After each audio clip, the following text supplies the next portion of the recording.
It's time. You've taken your comprehensive exams, you successfully defended your dissertation, prospectus, or proposal, and it's time to write that dissertation so you can graduate and land the job of your dreams. So in this video, I'm going to walk through the writing process of a dissertation chapter in hopes of making you feel more confident and prepared to tackle the dissertation. Hi, my name is Sarah. I'm a PhD candidate at Indiana University in rhetoric and composition, and I study writing, specifically multimodal writing, specifically vlogs on YouTube, which is why I make a lot of vlogs of my own. So Indiana University is a Big Ten R1 school, meaning that research and writing are really important here. And I've learned a lot of tips and tricks along the way. I'm in my 6th year of graduate school, and I'm really excited to share some of them with you today. I do want to start out with a quick disclaimer that writing is anything but linear. But for the sake of this video and for the ease of you all watching who want to follow along with the tabs on the bottom, I've broken things into those 4 categories: brainstorming, outlining, writing, and revising. So right now, I'm currently working on chapter 2 of my dissertation. So all of the examples that I give you all in this video today are going to be coming from that 2nd chapter of my dissertation. So first things first, let's start with brainstorming. So I find that the best way to get started is going back and doing some reading, specifically some rereadings of texts that I know and love, texts that I cited in my prospectus, or texts that I have in a folder on my computer that I am constantly adding to and saving. So the way that I find new texts is going through other texts, seeing who they cite, and going on my library's website, saving those sources as PDFs and adding it to a folder on my desktop, depending on what it's about. So if it's about embodiment, I save it to the embodiment folder. If it's about vlogs, I save it to the vlog folder, and so on and so forth. Another way that I find new text to read is by keeping up with journals or edited collections in the field, specifically through listservs. I am part of the Writing Studies listserv, so I get emails when new books come out or when new specific edited collections or special editions of journals are being released, and I will always flip through the table of contents and pin and save articles that seem like they will be of interest to me in my research. So as I'm going through and doing that reading, I love to take notes on this reading,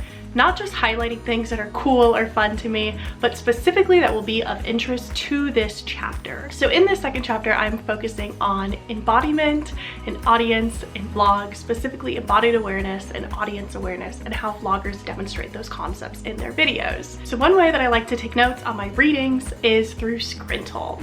So thank you so much to Scrintle for sponsoring this video. We're gonna get all into how to use this platform and how this platform helps you to write a dissertation chapter.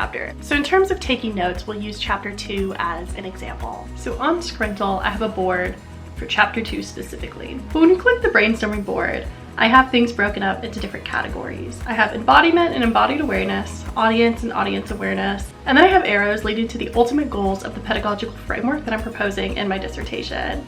So in each of these cards, I'm able to link them specifically to the other cards, and then I can use tags here to tag themes, and it'll pop up on the left side of all the other areas where I specifically have used this same tag, which is really helpful, and I imagine will be even more helpful later on as I get a bit further into this writing process for this chapter. For my literature review on blogs, I have 4 different columns here for each of the 4 people that I am working with predominantly in this literature review. I have a section for quotes, a section for connections to embodiment, and then a section for connections to awareness. And then in this same section, I've also tagged it again with embodiment, and here I've tagged it specifically with audience. And as I go back through each of these 4 texts and reread them to get information and inspiration for my writing, I will go in and put quotes or put bullet points or things that I'm thinking about in the corresponding boxes here. So once you're done with brainstorming, it is time to start outlining. My number 1 trick for outlining is to take 2 to 3 sentences and put your goals for the chapter at the very top. You can see that I've done this here, once again using Scrintle to make my outline. This will ensure that you always stay on topic and you always know what you are aiming for. It's really easy to go down rabbit holes in dissertation chapters and to forget what your argument even is, but by having this front and center on your outline, you know exactly what it is that you're trying to argue. So in my outline, I like to break things up into manageable sections, just like chapters are a way of breaking a dissertation up into manageable sections. Having subsections within each chapter makes things feel like like they can actually happen and prevent you from getting too overwhelmed with the writing task of an entire dissertation. So for the sake of this chapter, I've broken it up into 3 main sections. I know that I need a literature review on blogs and how they've helped us transition into vlogs. I know that I need a literature review specifically on personal writing, and then the bulk of my chapter is going to be primary analysis and rhetorical analysis of vlogs themselves. So I have different boards set for each of these 3 categories. It's also really important to remember that an outline does not have to stay stagnant. You can move pieces around literally or figuratively. This is just to guide your thinking.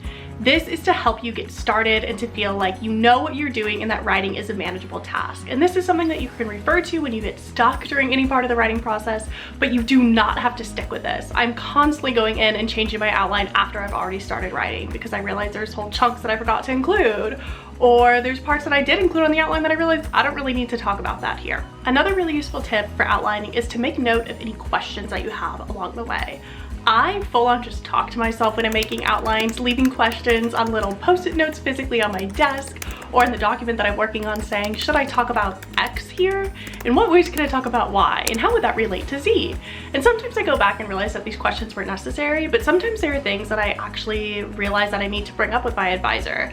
More on meeting with your advisor in the revising section of this video. So now that you have brainstorming and outlining done, it is time to start the writing. I view writing as work, and a big part of the work is the work of the work. And what I mean by this is getting set up to do that writing. So I study embodiment and how that relates to writing. So a big part of my writing is my body and is my embodied environment. So this looks different for everyone. Some people really want a nice quiet space with a candle burning, with their laptop at their desk. And some people want to work in a noisy coffee shop, on a hammock, on a sunny front porch. And this can vary from day to day, vary from person to person, obviously vary from season to season. It's important to find what works for you in that moment. Another important part of the work is prioritizing and protecting this time. So when I first started doing my dissertation, I would try and squeeze in little pockets here and there of writing, and that did not work for me. I had to make writing a priority, and I realized that writing in the morning is what works for me. So I wake up every morning, like 5 or 6 days a week, and I get after it. You absolutely have to protect this time. It is so easy to get distracted even when you feel like you're productively procrastinating or working on grading or working on doing any other type of research. That time needs to be devoted to writing the dissertation and writing the dissertation only. And then 2 other parts of the work of writing are goal setting and affirmations. So I try to set specific goals each time I write, so daily, and then weekly goals as well. And these goals vary. Sometimes they are, I want to put in 10 hours of work this week. And sometimes they're, I want to write 10,000 words this week. Again, it really depends on the type of person you are and what you're needing that week.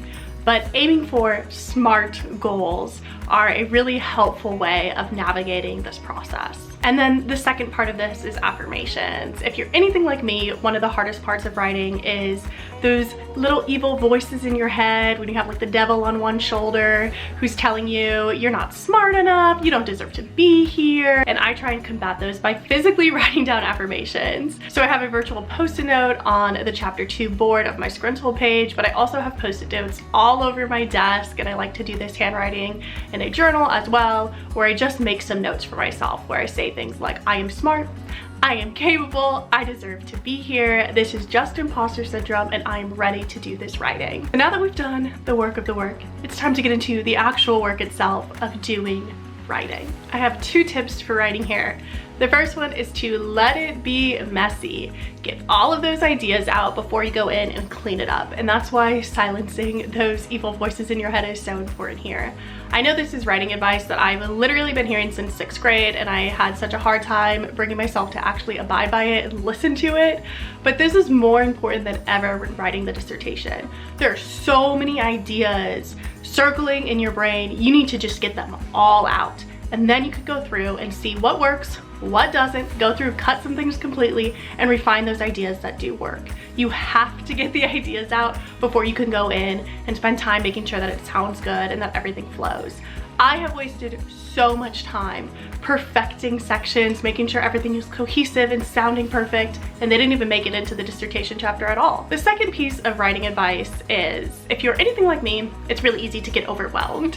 So I try and break this up into section by section and work on separate documents. So if this is a separate Word doc or a separate board or card on Scrintl, I like to only focus on one section at a time.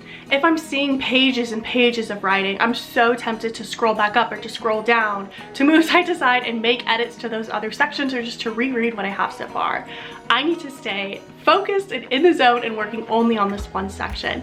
And having a separate document or a separate tab of some sort really helps me to do this. So after you've done the writing, which we saw was a lot of work of the work, prepping yourself, your space, your body, your mind to do this writing, it is time to do the revising.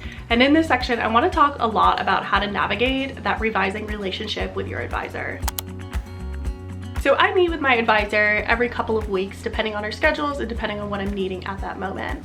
And during our meetings, we set goals, either by word count or by timeline of when I'm going to get him a chapter submission. But something that's really important for me is asking for the specific type of feedback that I want. So I mean type of feedback in two ways: content of the feedback and then the medium in which the feedback is delivered.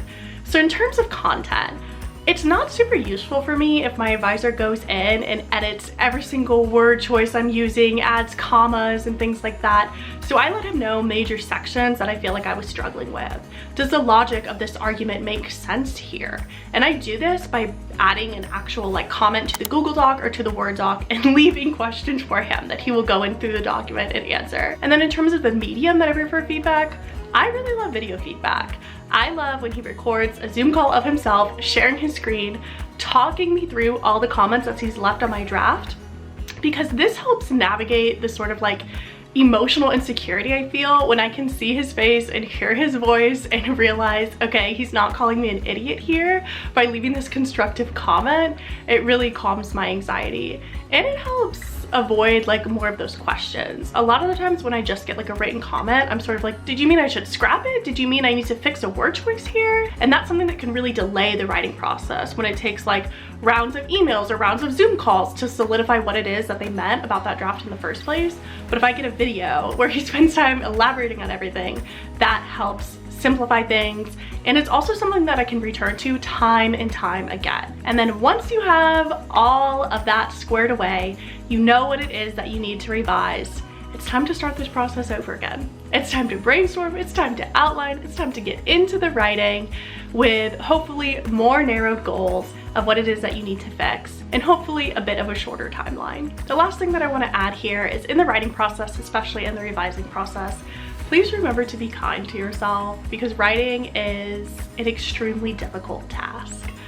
It is not something that I think very many people enjoy and very many people feel like they are truly good at, especially PhD students and PhD candidates.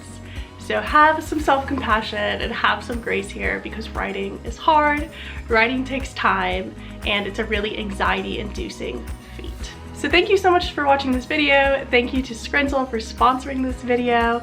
And don't forget, if you want 10% off your subscription to Scrintl, to click the link in my description box, and I can also put it on the screen here. And if you have any questions at all, I would love to chat with you. Send me a DM on Instagram, leave a comment here, send me an email. I always have my email in my description box and on my YouTube homepage. And if this is a video that you enjoyed, you also want to see more vlogs of what it's like being a PhD student, studying writing, hit the subscribe button and follow along. I post new videos every single week. I hope to see you again. Bye.